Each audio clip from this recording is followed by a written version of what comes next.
तर सिंह जी का, जिन्होंने यहाँ आमंत्रित करके आपके दर्शन करने का मौका दिया, आपसे रूबरू मिलने का अवसर प्रदान किया। मेरे से पूर्व वक्ताओं ने, आपके सरपंच साहब ने, हल्का जिला इकाई के अध्यक्ष ने और मंत्री जी ने आपकी गांव की जो भी समस्याएं हैं उनका उल्लेख भी किया और मंत्री जी ने आपको आश्वस्त किया है कि हरियाणा सरकार प्राथमिकता के आधार पे आपको इन समस्याओं से मुक्ति दिलवाने का काम करेगी।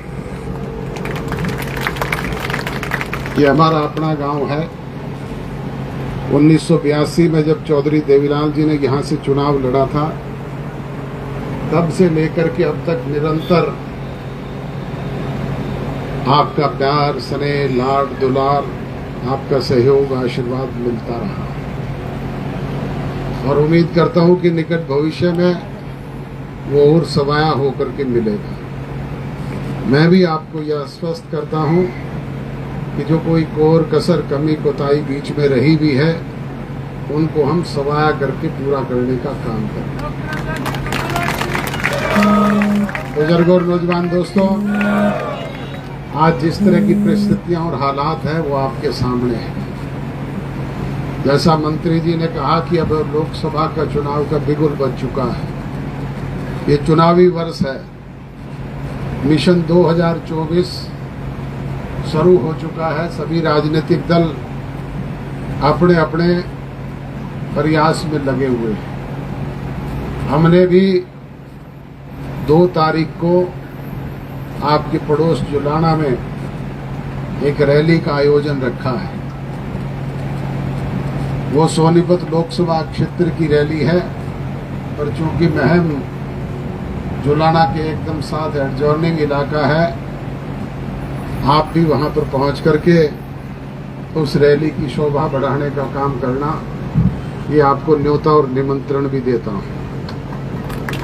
आप लोगों के बीच में जब कभी भी इस तरह की गुजारिश की गई, आपने हरियाणा प्रदेश के हर छोर पर पहुंच करके अपनी ताकत को प्रदर्शित किया, अपने संगठन की क्षमता को दर्शाया। और पिछले दिनों जो पार्टी की स्थापना दिवस की रैली आपके पड़ोस भिवानी में हुई थी, उसमें भी आपने लाखों की तादाद में पहुंच करके अपनी ताकत को प्रदर्शित करने का काम किया। तो ये तो कोई कहने की आवश्यकता ही नहीं। जब कभी भी आपको जहां कहीं भी बुलाया गया, आप लोग जोश और उत्साह के साथ गाते बजाते वहां पर पहुंच करके अपनी ताकत को प्रदर्शित करने का काम करते रहे। बुजुर्गों और नौजवान दोस्तों, चूंकि अब ये चुनावी वर्ष है और प्रजातंत्र में जनशक्ति ही सबसे बड़ी शक्ति होती है। सिरों की गिनती से ही फैसला होता है कि आज प्रदेश में कौन प्रभावी है, किसका प्रभाव है, और इसको प्रभावित करने का तरीका है कि हम संगठित होकर के अपनी ताकत को दिखाएं। इसलिए आप लोगों से गुजारिश है कि 2 तारीख को, 2 जुलाई को आप लोग जुलाना 11 बजे पहुंच करके अपनी ताकत को अवश्य प्रदर्शित करने का काम करें। जिस तरह की हालात और स्थिति है वो आपके सामने है। आए दिन हमारे राजनीतिक विरोधी तरह तरह की चर्चाएं करते हैं। गठबंधन टूटने वाला है, गठबंधन तो कुछ दिन का है, पता नहीं क्या क्या बातें करते हैं। जब ये गठबंधन हुआ था तब भी वो कहा करते थे ये तो 15 दिन चलेगा। कोई कहता था महीना चलेगा, कोई कहता था 6 महीने चलेगा। बुजुर्गों और नौजवान दोस्तों, 3.5 वर्ष हो गए। आपने निरंतर देखा कि सरकार स्मूथली अपना काम कर रही है और आगामी 1.5 वर्ष में भी इसी तरीके से ये संगठन मजबूती के साथ अपना काम करने का काम करेगा। गठबंधन अमित शाह जी के बीच में और दुष्यंत चौटाला के बीच में हुआ है और अमित शाह जी ने कहा है कि गठबंधन मैं करने वाला हूं, तोड़ने की हिम्मत भी कोई करेगा तो मैं ही कर सकता हूं, कोई दूसरा नहीं कर सकता। तो किसी को इस तरह की बातें करके फिजूल में अपना समय जाया नहीं करना चाहिए।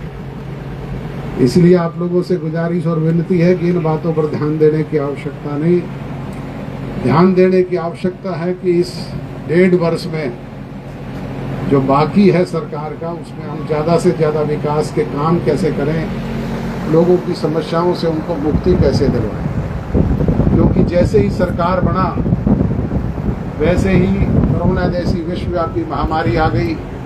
कभी पहला फेज, कभी दूसरा फेज, कभी तीसरा फेज, और उसके बाद किसान आंदोलन चल पड़ा। उसकी भी सबसे ज़्यादा मार अगर किसी को पड़ी तो वो हमें पड़ी। लोग उस दौरान आप देखते थे इन टोल प्लाजाओं पर खड़े होकर के कहते थे दुष्यंत इस्तीफा दे दे। अरे भाई, दुष्यंत ने कोई कानून बनाया है कि जो इस्तीफा दे दे? कानून तो केंद्र सरकार ने बनाया था, हरियाणा सरकार के सांसदों ने बनाया था। हमारा तो कोई उसमें योगदान नहीं। हमने तो जब कभी भी मौका लगा किसान की हर तरीके से मदद करने का काम किया है। और आज मुझे ये कहते हुए गर्व और फख्र होता है कि 14 फसलें हरियाणा प्रदेश की एमएसपी प्राइस पे बिक रही है, जो किसी भी प्रदेश में नहीं। एक एक दाना जहां आपका खरीदा जाता है वहीं सीधा किसान के खाते में पैसा आता है। आप लोगों के बीच में सरकार की तरफ से जो किया जा सकता है वो करने का प्रयास किया गया है।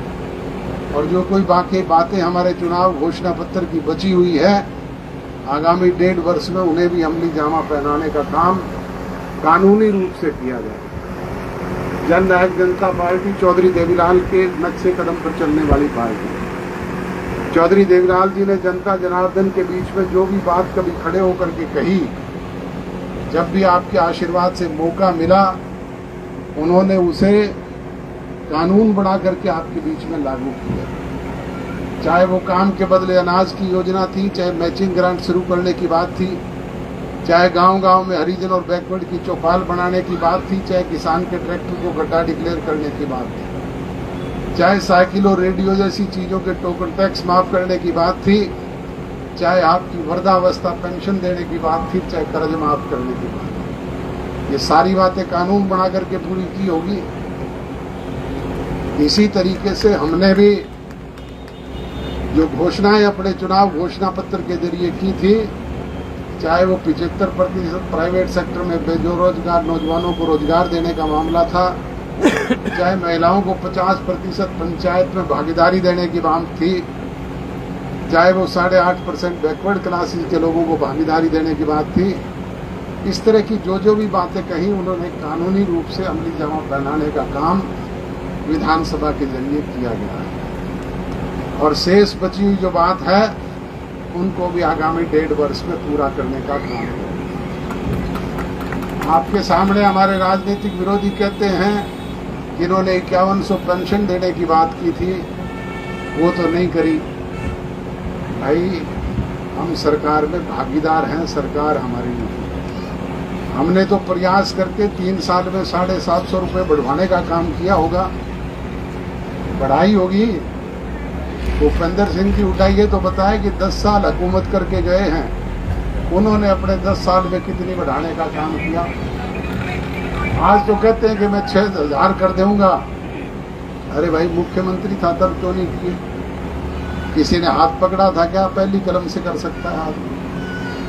तो मौका जब वो मिलेगा तब पहली कलम से वो 5100 भी देने का काम हम ही करेंगे। ऐसे लोग सिर्फ बहकाने का काम करते हैं, झूठ बोलने का काम करते हैं। आज तो 500 रुपये में सिलेंडर, 300 फ्री बिजली यूनिट और पता नहीं 6000 पेंशन क्या क्या देने की बात करते हैं। पर देने के टाइम पे तो सिर्फ आपको धोखा दिया, आपकी जमीनें लूट करके बड़े उद्योगपतियों को देने का काम किया। ऐसे लोगों से सजग और सावधान रहें। यही विनती और गुजारिश करते हुए आप सब लोगों का आभार व्यक्त करता हूँ, धन्यवाद व्यक्त करता हूँ कि आपने अपने काम के कीमती समय में से समय निकाल करके